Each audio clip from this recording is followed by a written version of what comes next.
O mga DDS, o di ba hinahanap nyo si Pangulong Bongbong Marcos na sinasabi nyo ayaw magpakita. Kasi sinasabi nyo nagtatago daw ito dahil may sakit. Nagpakalat pa kayo ng fake news na ang Pangulong Marcos Bongbong ay may stage 4 cancer. Kaya ayaw magpakita. Gusto nyong makita. Pagka nakikita nyo si Pangulong Bongbong Marcos araw-araw, ang dami nyong pinagsasabi, puro paninira. Pag hindi nyo naman nakikita, abay hinahanap ninyo.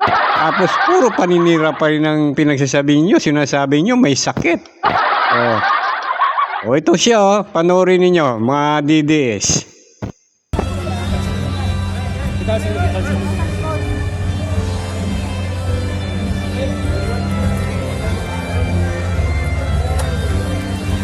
Yan.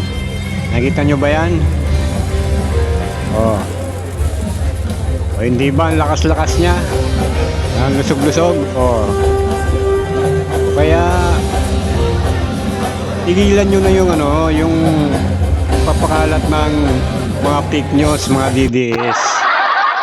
Lalo na at nagpalabas ngayon ng si Undersecretary, PCO Undersecretary Dave Gomez. Nakakasuhan kayo mga DDS na nagpapakalat ng mga maling impormasyon. Yan po mga kabayan. Ayan po yung dumalo po dyan si PBBM ngayong araw po yan. Huwebes, 9 ng Abril.